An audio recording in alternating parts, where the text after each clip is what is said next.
ways you need that finance.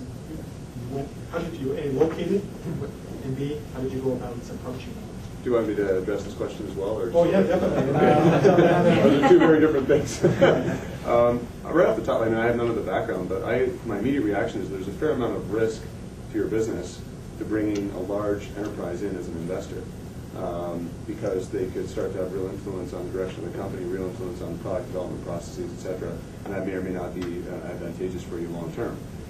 With a successful business like the one you're describing, I would seek every other source of financing before looking to a major corporation as an investor, even if they may be strategic to the business.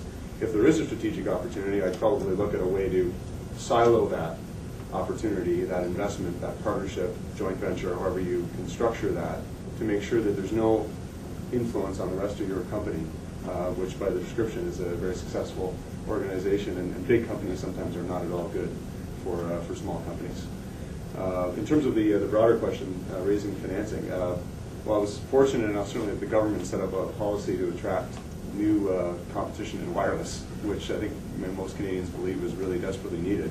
So I set about literally cold calling big wireless operators around the world, and literally called 40, 50 of them, met with many of them, and I was laughed out of a lot of rooms, for sure. Certainly a lot of people thought I was crazy.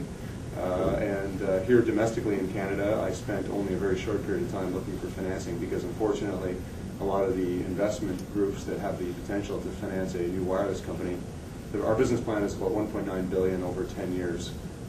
It's a very large infrastructure project, creating a new wireless network across the country.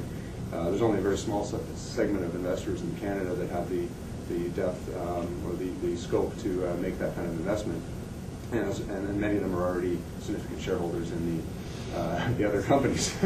So they're not exactly inclined to enable someone like us to come in and affect their other investments, so where they have real exposure. So that was certainly, we looked internationally, and I just personally literally pitched the opportunity to companies around the world, and ultimately was able to partner with a very large wireless operator that's got a huge scale relative to Canadian operators, over 5 times larger than the Canadian operators combined. So that scale is really giving us an advantage coming into the market now.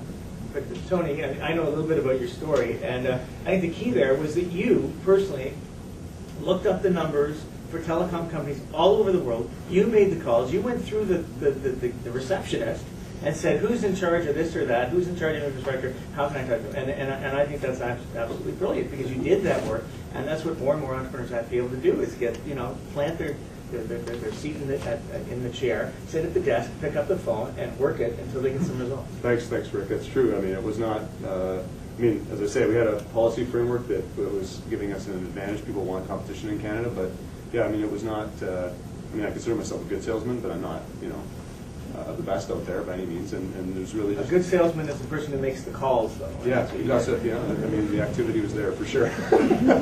How long did it take you?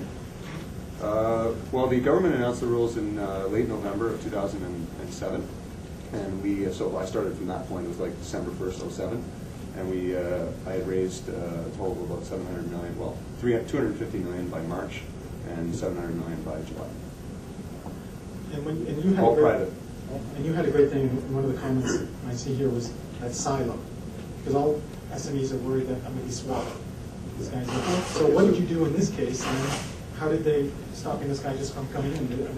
What did you do? Well, so Globalive Communications today, I started the business 10 years ago, and it's selling services to businesses and consumers across Canada. But even though we have a lot of customers by Canadian standards, we're a relatively small organization. We're about 150 million sales company roughly.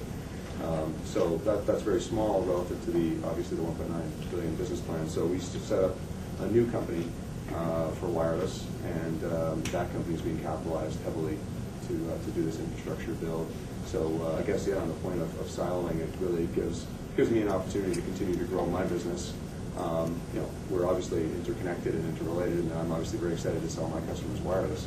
But at the same time, it gives us an opportunity to grow a new business without the Globalive business as it was being totally consumed by this much larger investment vehicle. Rick, any comments on that question?